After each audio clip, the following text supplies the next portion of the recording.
Hello and welcome to the Buffering Podcast. I'm Christian from Erickson Films, joined today by my co-host Eric from Eric Moran Films. And you'll notice on today's episode, we don't have any video because we're actually trying a program called Zencaster, which is this really awesome online podcast recording software where you're just able to log into the website and you're both able to record in high quality. So probably next week or whenever you hear from us again, we're going to be interviewing a guest again. But we wanted to try something different where Eric and I just sat down and talked about a topic. And today's topic is going to be burnout, something that I think any content creator, any creative in general experiences, and something that both of us were beginning to experience with this podcast, something that we've now been experimenting with for a while. But you guys should notice right off the bat, the audio should be a lot clearer. The levels should be consistent. I'm now able to actually edit that stuff. And we're also now going to be trying to use Anchor. So this podcast should be on a variety of platforms. But as before, I mentioned already, we're going to be talking about burnout. Something that I've recently not been feeling a lot of, but Eric has. Especially with this podcast, because it's something that takes a lot of energy from both of us, finding guests, finding people who want to record with us, editing it, putting in the time. It's something where it's really rewarding, but it's also, it uses a lot of energy. It can be really tiring. So with that being said, like Eric, what for you was kind of like the feeling you were getting lately, like with your channel and like with this podcast about like your levels of energy and that type of thing? I guess I'll start with the podcast. I mean, first of all, I enjoy doing the podcast. I've had a lot of fun doing it, interviewing guests, hanging out with you. Like, it's been a great experience. Like, I'm glad I did it. That being said, there's a lot of challenges that I wasn't really kind of expecting. Because you realize how much effort goes into these things, whether it be like planning ahead, doing research on a guest, reaching out to guests, finding a time that works, and then sometimes the time won't work for them, but it'll work for us, and then like and then things come up and stuff like that. And then on top of that, it's not like my main project. It's kind of like something we're both kind of doing on the side. And I think when you have things like that, there's less energy there, and there's less, there's less attachment to it. Like, I still enjoy it and I still like it, but the fact of the matter is it's not something that as many people are watching than like my regular stuff. So there's there's kind of less of a motivation to do it. I still enjoy doing it, but recently I was like, I was kind of thinking, I was like, man, this is really taking a lot out of me. And I think the only way to combat this is maybe to try to just switch something up and maybe, see what we can experiment. So I'm glad that we're experimenting with this new audio software. I'm glad that we're experimenting with this style of just us talking. I think these are ways that can kind of re-energize me with this project. Because again, it's not like this project is something like it's there is an audience for it, but a lot of it, it's like, it's just for us too. Like, For sure. it's kind of something that we're both kind of doing. It's not, I don't know how many people there are out there who watch or listen to every single episode. And that's something that I've kind of been dealing with. So I think definitely the burnout has hit me more with this. And then also, I guess, with my channel as well. I think I've overcome it with my main channel for the most part. But you would think when you have nothing going on, as of right now, I don't have a job, I'm not in school, I literally have nothing going on, you would think that would mean, okay, I'm going to be able to make a ton of videos. But I'm so used to always making videos, but at the same time being at work or being in college and trying to juggle those two things, that I was so used to that. And now I have neither of those things, and it's just videos. And for some reason, just being in this situation with the whole coronavirus thing, that really led me to just be demotivated, and just like I kind of just felt defeated by my environment. As kind of pathetic as that sounds, but I literally I felt kind of hopeless, because I was like, man, this is really draining, and it just, for whatever reason, I wasn't getting the same motivation and energy with filming things, so I kind of stopped.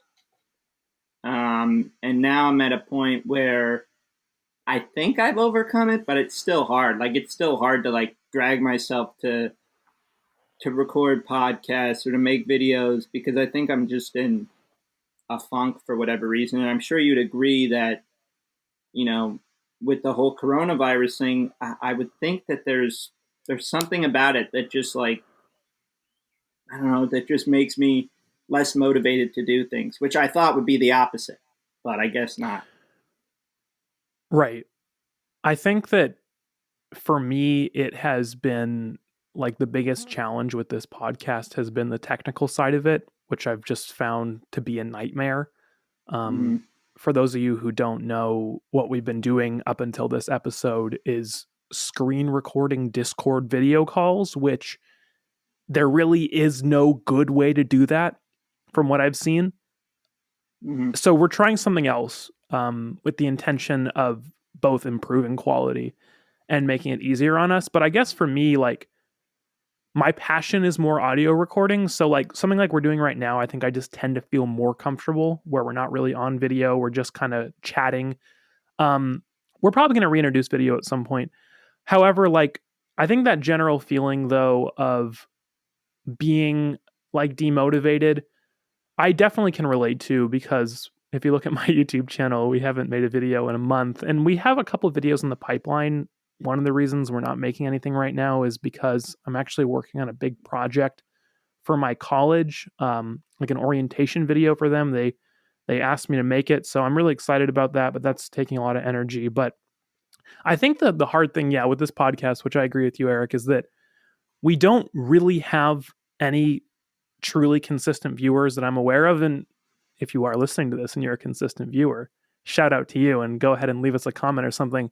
But what we're doing, which is I think the problem a lot of podcasts have, is we're interviewing a bunch of guests who have nothing in common, whose viewers Mm-hmm. will come and listen to our episode and then probably never listen again.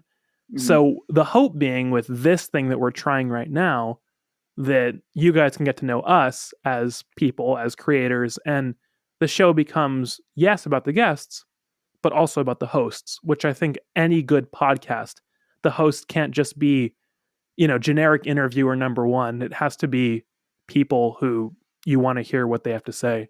Mm-hmm. And I think that's what's tough about it, is that there have been some, and let me just start by saying every guest we've had, I've enjoyed. I haven't had a negative encounter with any of them. And I thought all the episodes turned out really well. And like each person we interviewed, we left that, like, I would think, like making a new friend or building a stronger connection. Like, there's people we had on the podcast who I still keep in touch with, and we'll chat with more frequently because of that podcast episode. Like, if it wasn't for that, we wouldn't have that kind of connection or relationship, which is so big when you're making YouTube videos and you're trying to find people who do the same thing as you. That Mm-hmm. being said, at certain points, it would feel like some conversations, it would feel like it was just us interviewing. And I think a lot of that falls on me and you. And, I'm not going to put any blame on the guests, but sometimes it would be like, I would feel like I'm just asking a question, waiting for an answer, maybe saying something, and then just asking the next question. And some episodes have been more like conversations. Others have just been interviews. And I think I think it's important to try to find that balance. And I think that's one of the reasons I was demotivated, because there were certain times where I was just like, this isn't really that exciting for me. Like, I love talking to these people. I love getting to know them. But at the same time, there's something that isn't there, which is why I feel like when we're experiencing this burnout, or whatever you want to call it, that it's important that we try to experiment with new things, and figure out things that we can do differently. Because if we're going to just do the same thing over and over again, and I know that there's certain things about it that are making me unhappy or not satisfied, we're just going to keep having the same problem. So I guess that's the advice to anyone. And I'm sure you would kind of feel the same way, in that sometimes things feel more like not an interrogation, but like just kind of like us just throwing things at guests, rather than trying to make some kind of conversation out of it. Because when I think of like someone who does that really well, I think of like someone like Conan O'Brien, who, like, I don't know if you actually watch him, but he he does like he's really good at kind of engaging with his guests and really asking questions, but at the same time making it feel a lot more natural. And I feel like the moment that I'm able to get to that point, this will be a lot more fun for me. Not that it isn't fun now, but there's definitely hardships that come with it, especially when you don't have a consistent base of people. And again, I don't want to make it seem like I'm complaining that, oh, we only have X amount of subscribers, because I think we both started this knowing it wouldn't get a lot of people. I think that's something I even mentioned at the beginning. I'm like, we probably won't get like a consistent base for this, but that's okay. And that's something I need to keep reminding myself that it's fine. And but that I would be lying if I said that isn't something that demotivates you. But at the same time, I don't want to make it look like that we're complaining. You know. Well, what I'll say on that is at least kind of my theory, I guess, going into all this, having now done Zoom classes for months and like gone through that whole experience with work. I really don't believe video calls or digital calls in general work very well with more than two people.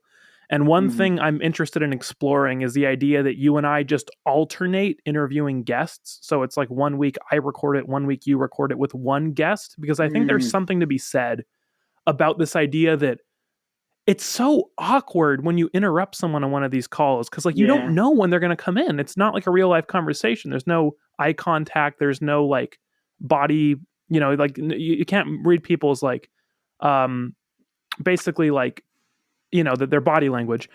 um so I'm interested in exploring that, because I really believe that was, at least for me, one of the things that was Yeah. I was For having sure. trouble with, is like I don't know when to jump in. I don't want to like interrupt this person. I don't, and it's just, I find that with anything I do on Zoom or Discord, when there's like more than a few people, like it's just like, I don't know if there's some art to it.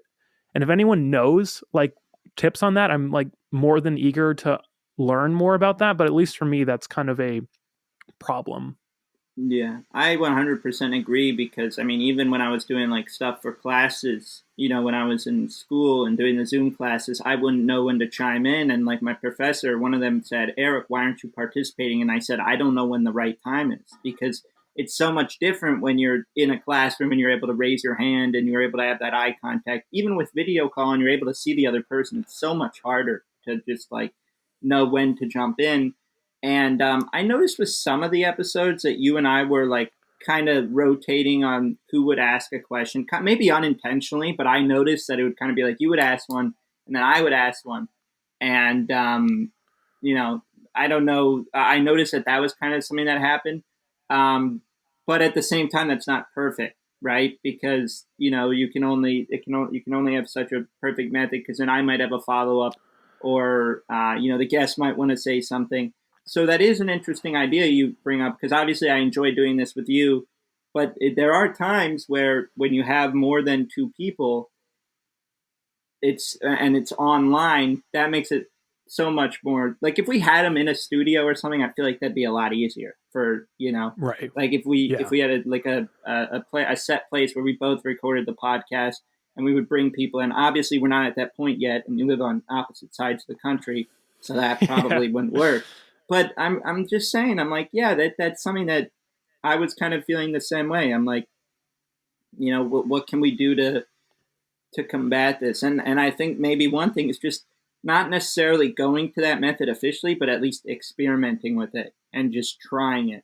Like, because that's the only way we're gonna get better at this thing, is if we keep doing it, but also at the same time try new things.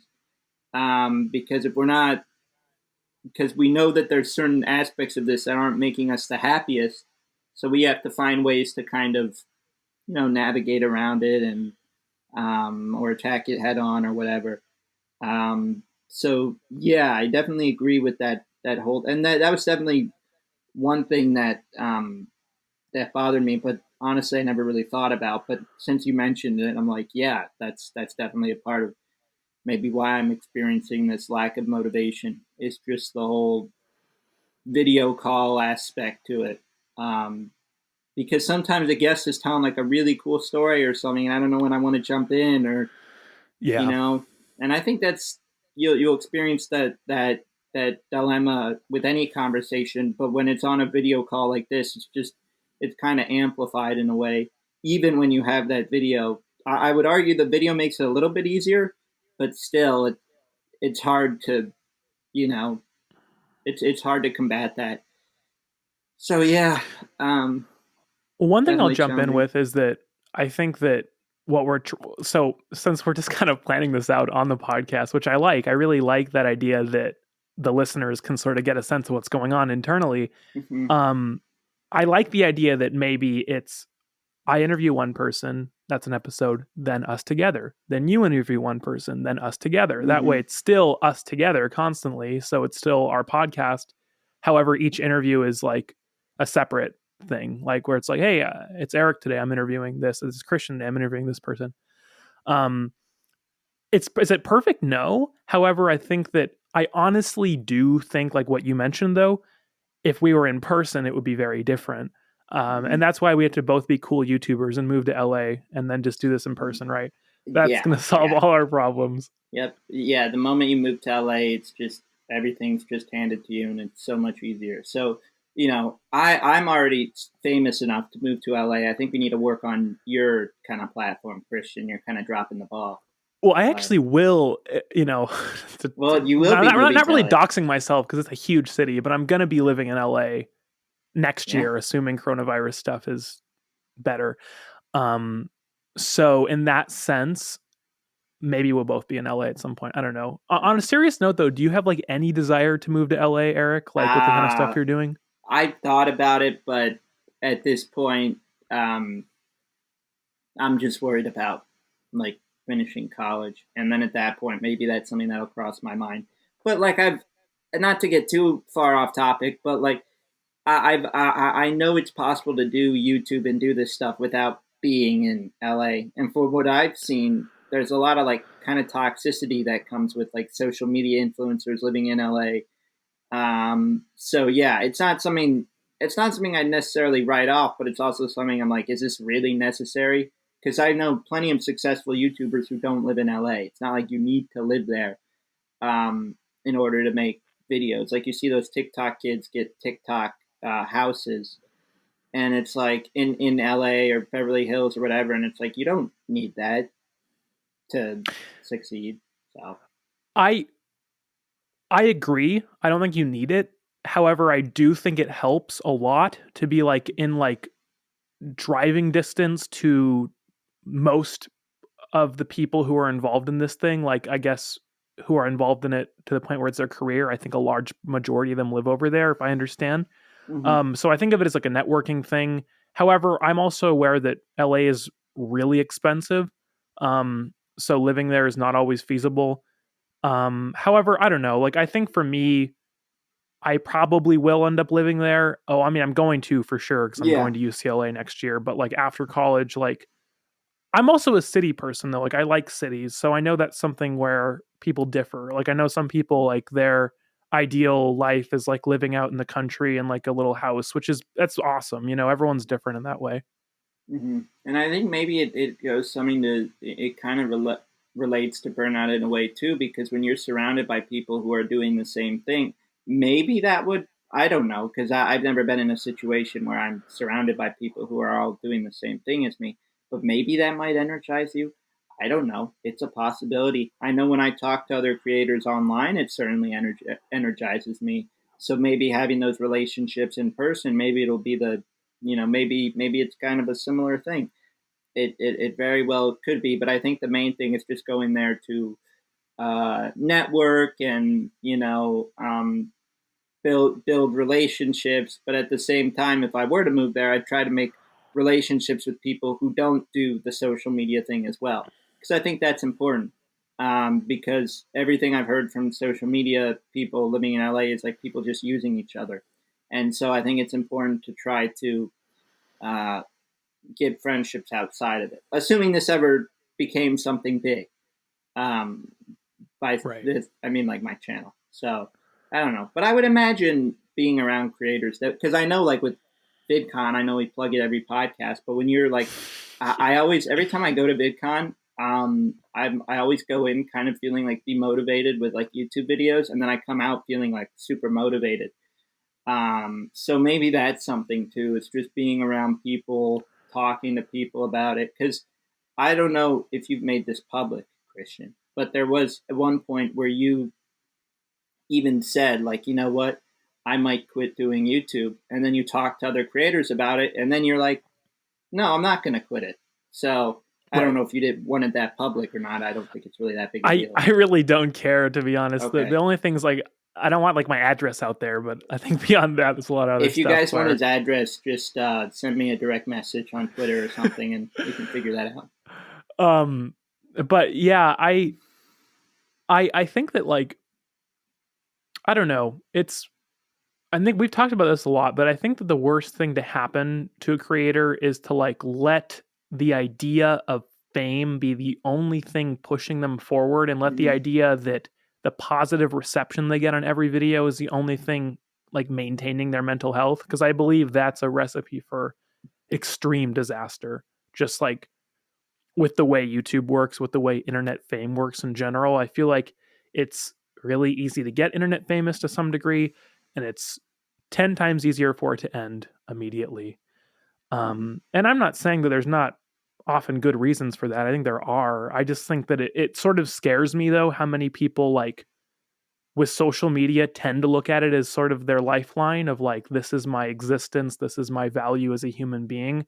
And I think that can go with anything. You know, everyone has things that they identify with. But I just think that if social media success is your driving factor, you are unfortunately going to be met with a lot of pain. Mm-hmm. Yeah, because you see it so many times with social media people that if you look at where they were a couple of years ago and you look now, a lot of them aren't doing as well as they were. I mean, obviously, there's exceptions of people who are always consistently at the top. But I think when people put all their kind of eggs into one basket and like are like, I'm only going to go like all in on this thing and aren't really planning for the future and only relying on that gratification they get, eventually it's going to go away.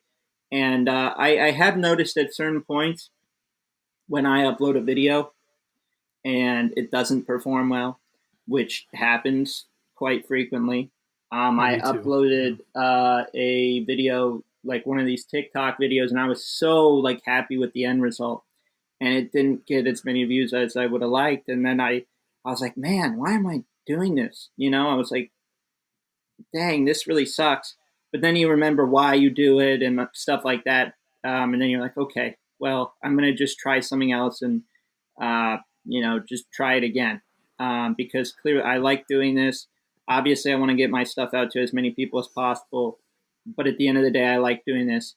And there are people who are watching it. So I need to just keep going with it. And, I tried something new. And I did like my most recent videos performing for my standards super well for whatever reason, so well. And so that's one of those things that energizes me, seeing that feedback. But then I also need to be like, okay, well, this stuff isn't necessarily permanent, and I can't, obviously it feels good. Not gonna lie, it feels good when you have a video that does well and you feel like you're on the top of the world or whatever. But you also need to understand that this could just kind of go away, or the next video, because the way my channel works is like one a video will do well one time, the next time it'll just flop. And so it's just kind of going up and down and up and down. And that's something that's definitely demotivating, because I would feel like if every single, and I'm sure you would agree, if you have every video that is always going to consistently perform, you Yeah. would be so much more energized to make videos because it's going to be well received.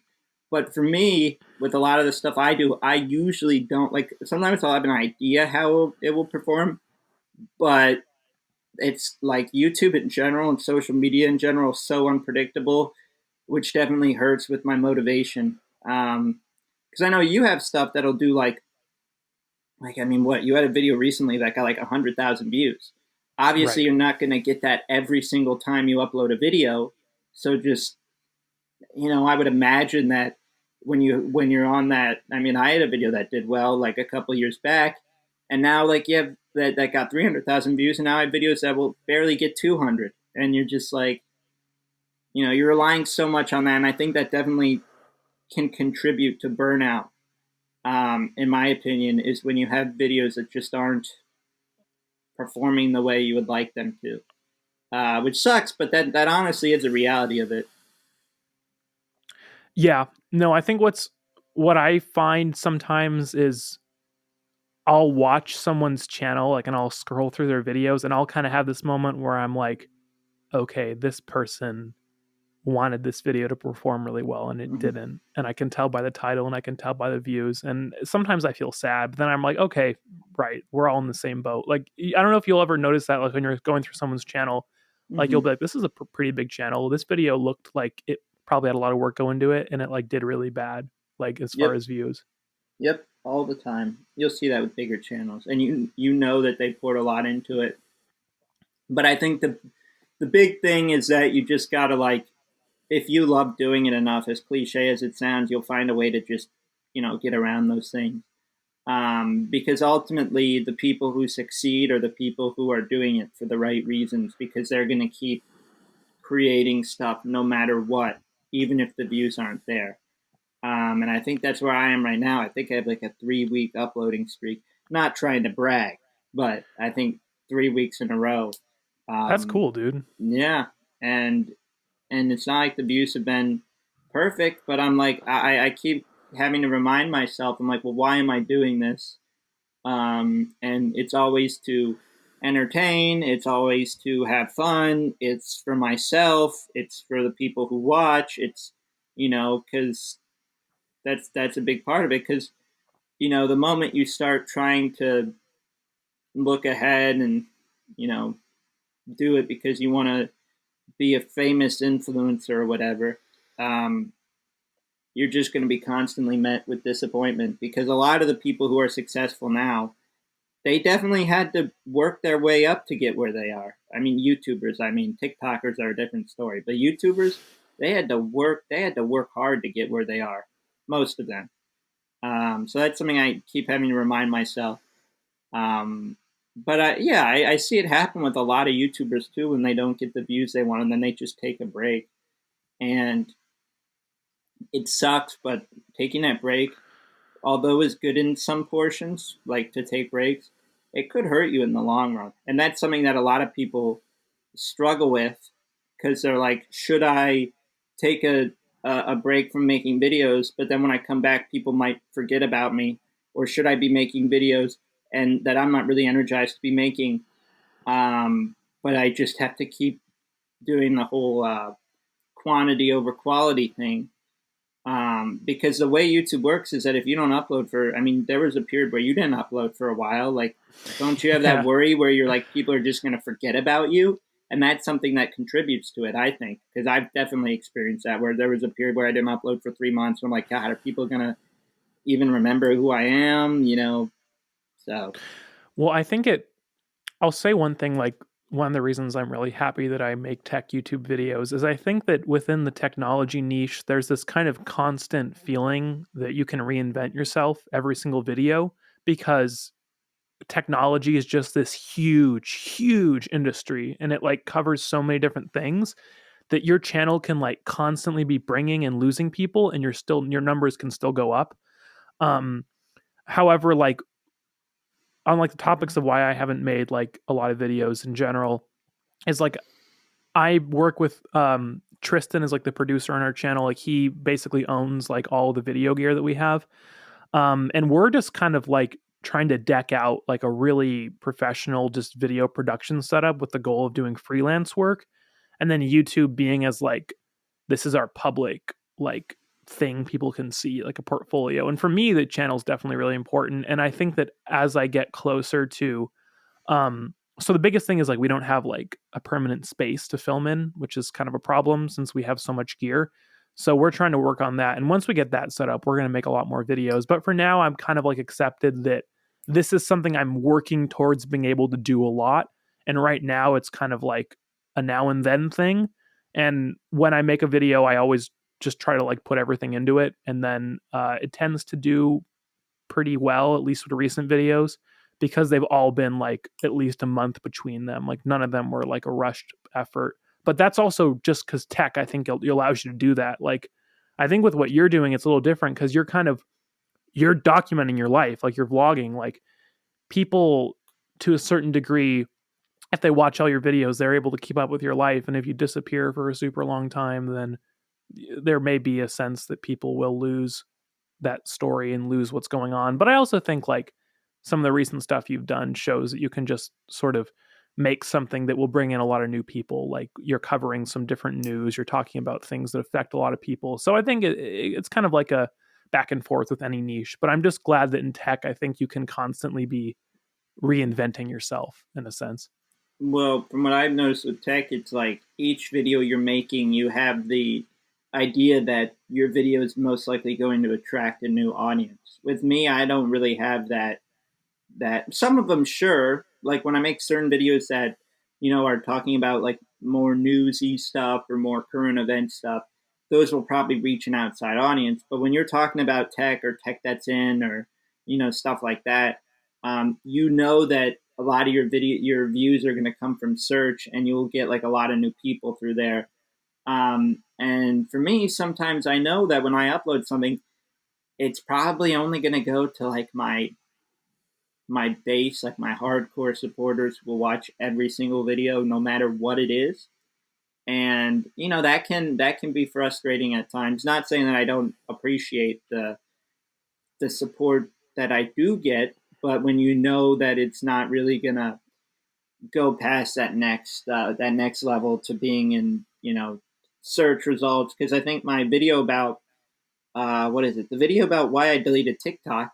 That video is gaining like 500 views every couple of days because TikTok is in the news again, and everyone's now starting to realize, oh, this is actually a security threat. Which, not to say I told you so, but I told you so, because I've literally been on that train for like 2 months now, saying that yeah, I mean, it has a lot of other problems too, but now that video is starting to get views, and I know stuff like that, I'm able to bring outside people, and that's rewarding and that's cool because I know that my stuff will be seen to a larger audience. But it can be demotivating at times when you're making stuff and it doesn't go past that you know initial phase as well. And maybe it would be demotivating for you as well, like when you're making the tech stuff. I don't know if this is something that you struggle with. Like, yeah, you're getting people to your videos, but how many of those people stick around for each video?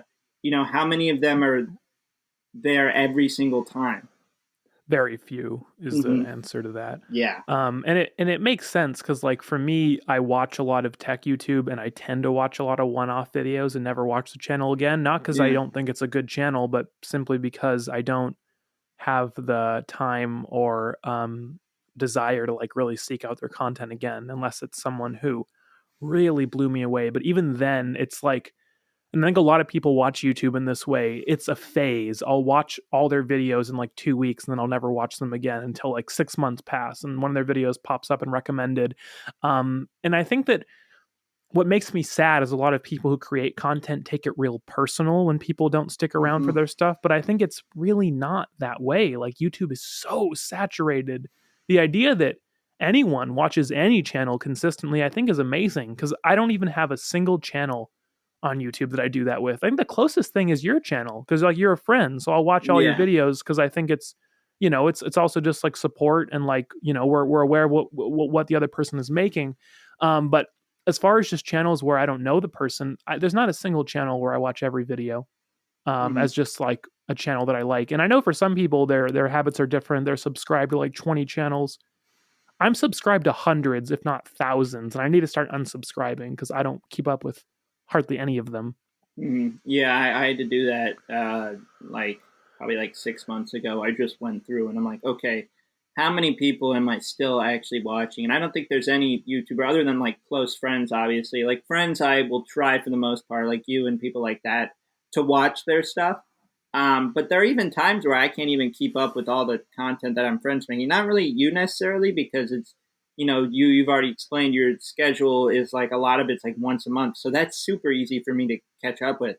But I have some friends that upload so frequently, and I can't watch all of them. I just, I'm just not capable of of doing that necessarily. Like when I see something pop up, I'll go watch it and like, be like, hey, this was cool. Support them because they're a friend.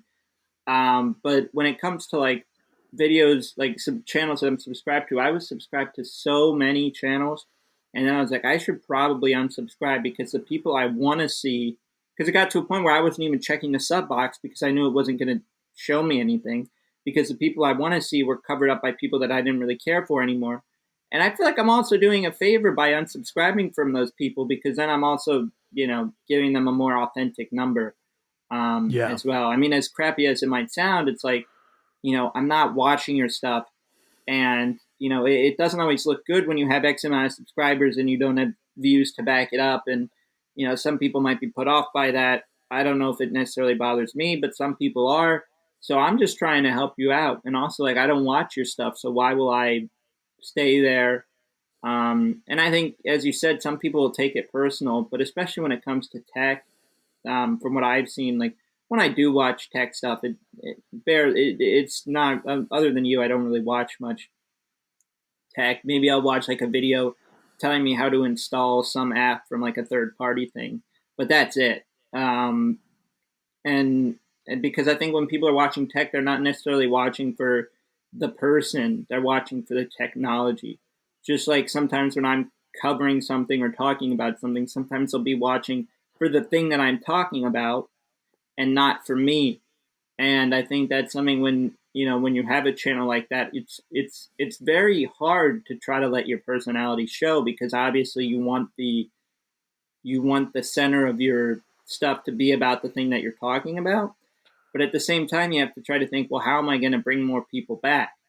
And maybe the way that you can bring more people back is by, and we've discussed this before, but just by trying to interject something that people want to stick around for, even if you're talking about a piece of technology that they don't care for. It could be like, it could be like inserting humor. It could be just the way you're filming it, like the cinematics of it, because your stuff is very cinematically pleasing. Thanks. So it could be that. But I would imagine that could be, tough at times, just knowing that people will be, because I'll know like when I get a comment and then like I know I'll never see him again. I'm like, yeah, okay. Um, and that's YouTube. That's life. And to creators listening, uh, don't take it personally. Like think about all the videos you watch once and then you never come back to that channel. You could have loved the video. I mean, there's plenty of videos that I see that I'm like, wow, this was a great video, but you don't really have a desire to ever go back. And I understand that can be demotivating, but also it's like that's the internet, man. Like, especially with YouTube, it's like videos take a lot of the viewer's time to watch. You'll be seeing a lot of 8-minute videos now because of the whole mid roll thing. But still, that's still like 8 minutes. So Right.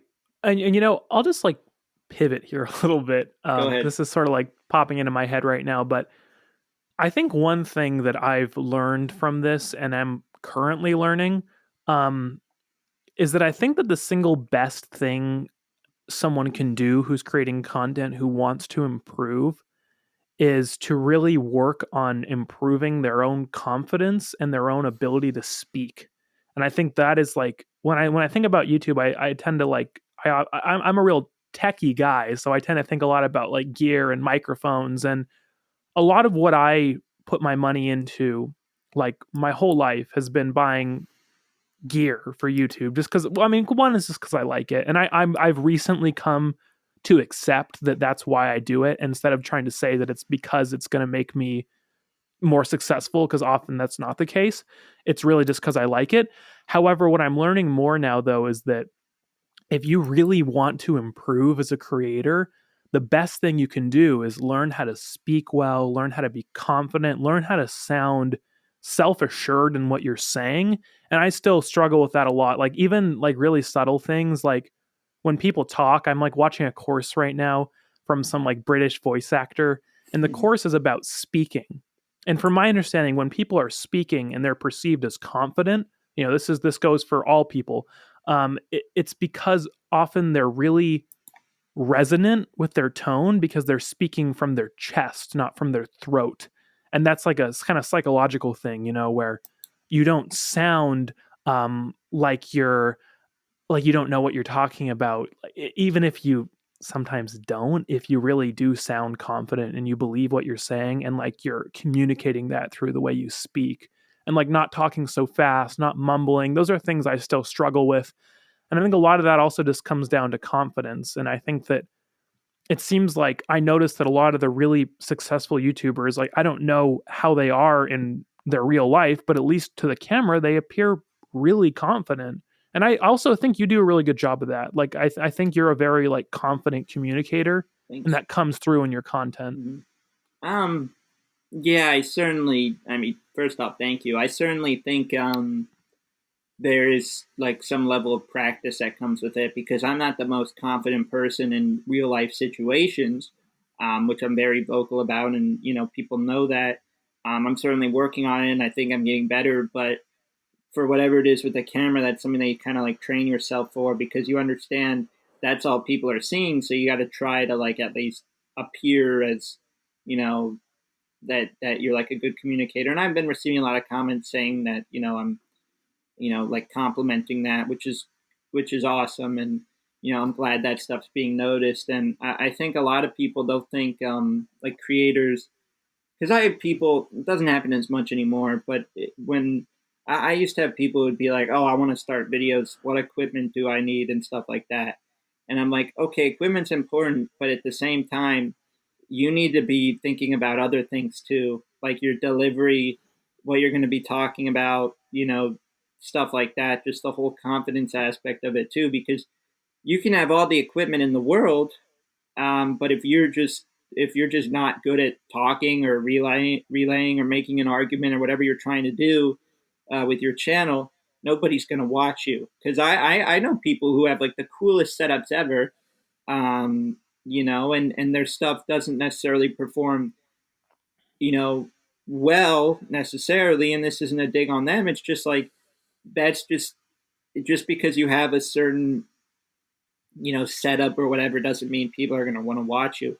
It can help for sure, but it's not something that's going to like blow people away. Like, oh, he has this Right. cool setup. You gotta have to, you gotta try to, and it's hard to be confident on camera. Like it's stuff that takes a lot of work and a lot of just like practice. And I think I remember when I was, how old was I? 9, 10. Actually, probably a little older, 11 maybe. I was making like these Lego stop motion videos, and I remember I made the decision to invest in like a $20 Logitech mic. And I remember saying I had like what 90 subscribers at the time, and I'm like, man, I'm gonna hit 1,000 subscribers because I bought this mic. And I'm like, I'm gonna do a 1,000, and I was planning out my 1,000 subscriber special. Keep in mind, I only had 90 subscribers, but I had like this, and I was young, so not to Right. go too hard on little Eric, but like at the same time, you know, and obviously I wasn't a great communicator because I was like 9 or 10, and we already know how hard it is for young kids to do well on YouTube because people instantly write them off because they haven't hit puberty yet or their voice or whatever. I've experienced that firsthand. Luckily, now that my voice is a little deeper, people tend to take me more seriously for whatever reason. But a lot of people don't watch like young kids because of that.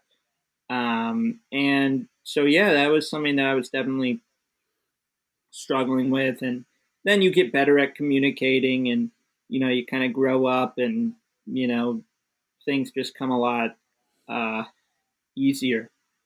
But yeah, it's so important to just kind of make your delivery as perfect as it can be, because you have people who will show up, and it's kind of like an audition for them. It's like, do I want to stay to this channel?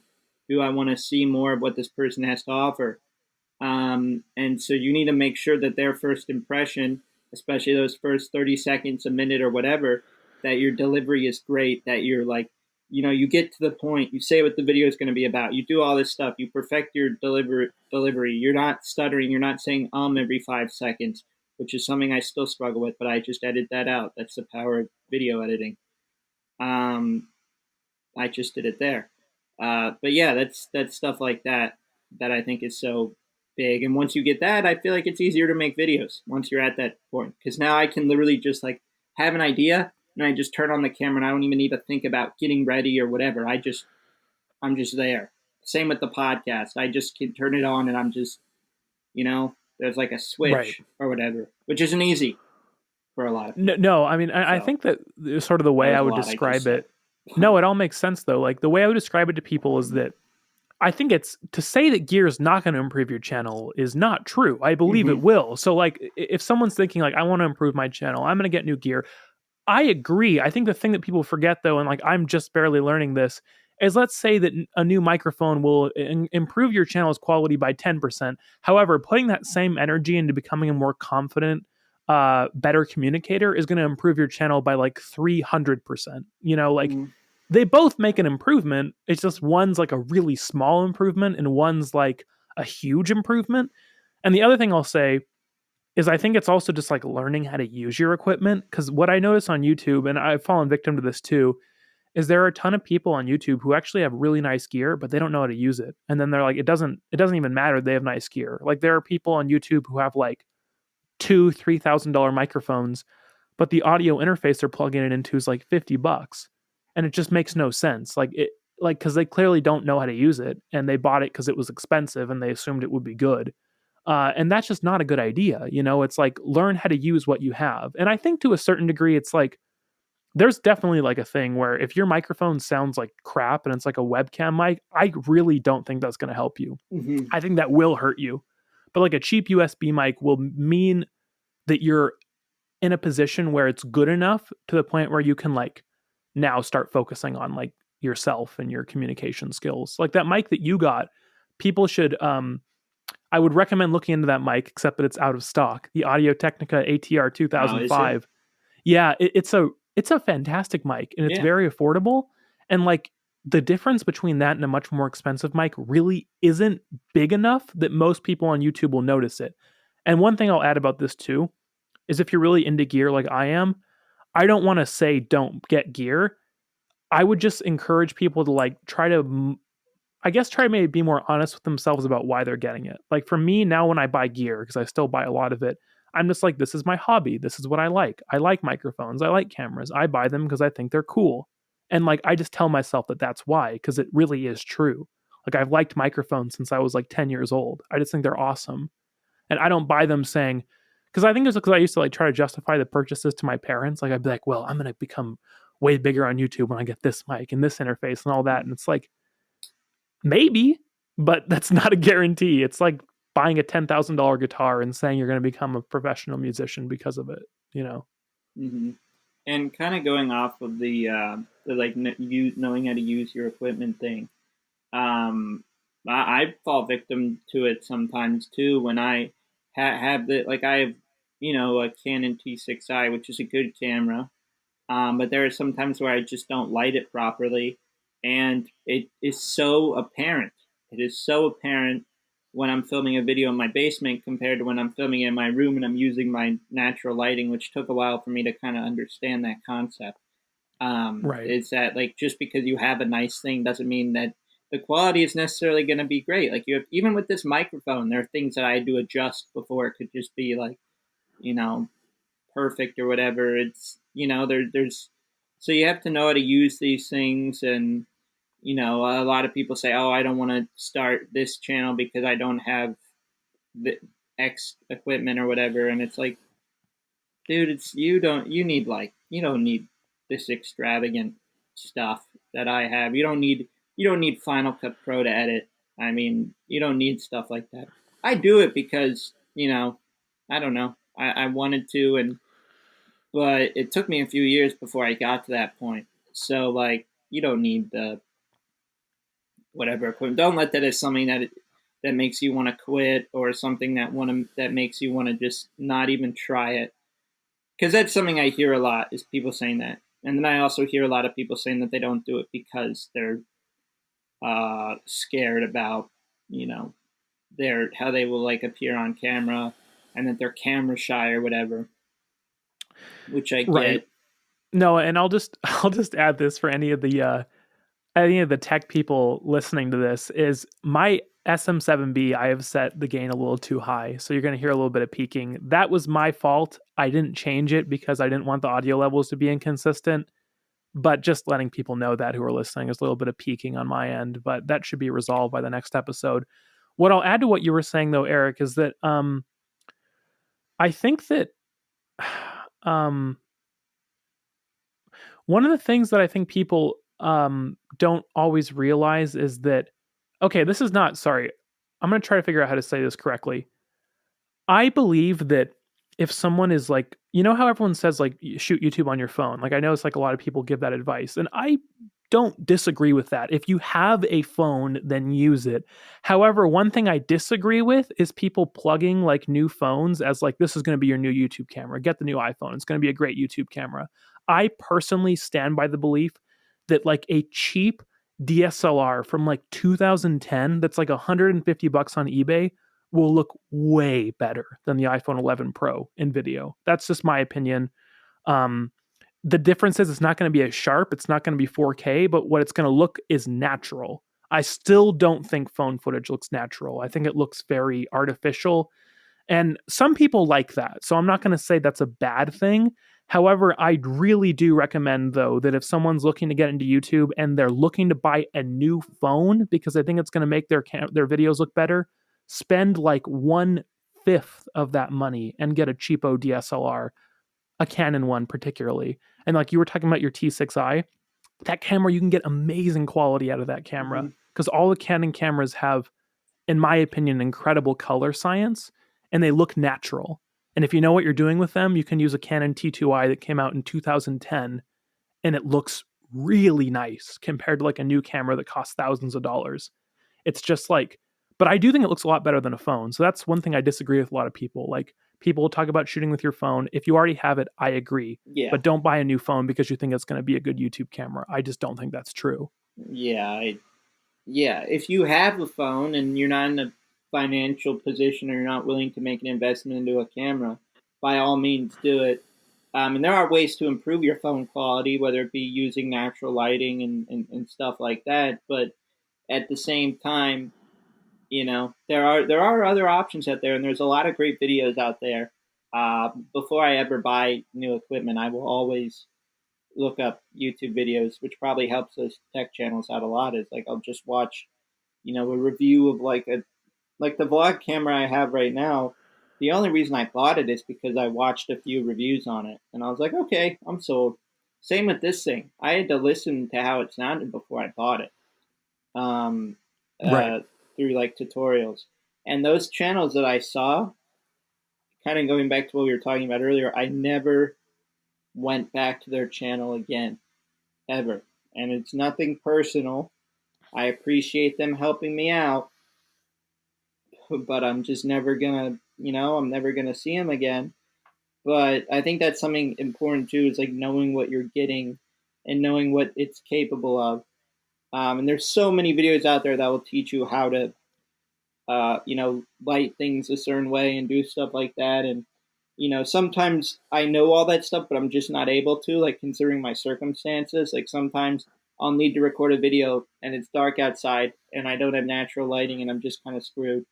Um, Especially when you're trying to film videos in the winter in Chicago, and every 5 minutes there's a train that goes by your dorm room and makes a really loud noise, and you have to, and then you're also living with a roommate at the same time. So that's not easy, which can also be very demotivating. But yeah, be smart with like the stuff you buy. Do research. You don't need like the next thing, the next big thing. You don't. I mean, if you really want to, I'm not gonna, but you shouldn't buy it thinking this is gonna make me the next PewDiePie or whatever. Right. So I mean, I think what I'm trying to say is like Well, one other thing, like I don't know if you do this, but I really encourage people to buy used. I think buying used for gear is a great thing to do. You can save a lot of money, and obviously you're taking a risk. It may not be perfect. However, I think if you communicate with the seller, I all my experiences have been really positive. Almost all the gear that I have, I bought used. Um, and one other thing I would say though is like I don't know, like I really you definitely don't need to spend a lot of money on gear, but I think there are like some investments on cheap gear that is like really optimized for YouTube that like people could get. And I think that like some of that's like cheap used DSLR that is old. That will be perfect in my opinion. And then like cheap USB mic. That will also be good. Like the one you have. Um which isn't super cheap, but it's cheaper than like a lot of other mics. And then like, yeah, understanding lighting, like being in front of a natural light, but then like beyond anything else, as we've already been discussing, confidence and communication ability. Like Mm-hmm. that's I would say that's like 90% of it, honestly. Mm-hmm. Is just being comfortable on camera. And I think if you're watching this or listening, I guess since there's no video now, um, that you can that yeah, equipment's important, but just focus on your delivery and work on that, and don't let it discourage you when things don't when it doesn't come out the way you want it to, and don't let that like get you down or make you quit or whatever, because it's something that takes time. Like I think one thing that's important to note is just like think about the biggest YouTubers right now. If you go back to their videos at the beginning, I guarantee they were not good. I mean, if you go back to mine, they weren't great. Mine Christian, either, yeah. I haven't gone back to the history of your channel, but I would imagine they suck. No They offense. do. They Okay. absolutely Because suck. mine And do. I mean, all of them do, and that's fine. It's like because you don't know how to, your delivery isn't perfected yet. Typically, you're a lot younger. Um, there's just a lot of things you're still trying to figure out. So yeah, don't let that discourage you, and you can do it. I believe in you. That's what I'm trying to say. But also know it'll right. be hard. But I believe in you. You can do it. Yeah, guys, closing thoughts on that. We're somehow like perfectly wrapping up at right around an hour. Put the time into your delivery, as Eric was saying. And also, like, Roberto Blake talks a lot about this on his channel, or at least he used to. I don't really watch his stuff as much anymore. But, like, if you make tons of videos, you will get better. Like, that's just like a law of nature, essentially. Like, you get better at something you do consistently. And I know you guys have probably heard this 100 times, but it really is true. And I think you have to kind of do it to experience it. Like, you don't become good at talking to the camera from just like being born with that talent. I mean, maybe a few people, but I think most of us, it's something that we had to cultivate and work towards. And I don't claim to be really great at it yet either. It's just that I'm competent at it now because I've done it a lot. And I'll continue to get better in the same way anyone else will who tries. And I guess also just like accepting that it's a journey and the destination, as cliche as it sounds, really isn't what it's about. It's about what you're doing, what you're enjoying, what you're experiencing, who you're meeting on that path. Because that's really what it is. You know, the number you hit eventually, that's going to be like, just from what I've heard talking to people who are like blue check marks on Twitter and have tons of subscribers, that's going to be like one day of feeling really good. It's not going to be the thing that keeps you getting up in the morning wanting to do this. It's the people you meet. It's the creative experience of making something you're proud of, and just I think being productive in a creative way, at least for a lot of us, is really something that drives us all the time. And really, thank you guys for listening. That was fun. Sorry about my audio peaking a little bit, guys. We're gonna get that figured out next episode. I just had my gain a little bit too high, but that was a lot of fun. And until next time, this has been Christian from Erickson Films. Eric, I don't know if there's anything final you want to say, but that's it for me. Here's what I'll say. I believe in you. You can do it. You got this, King.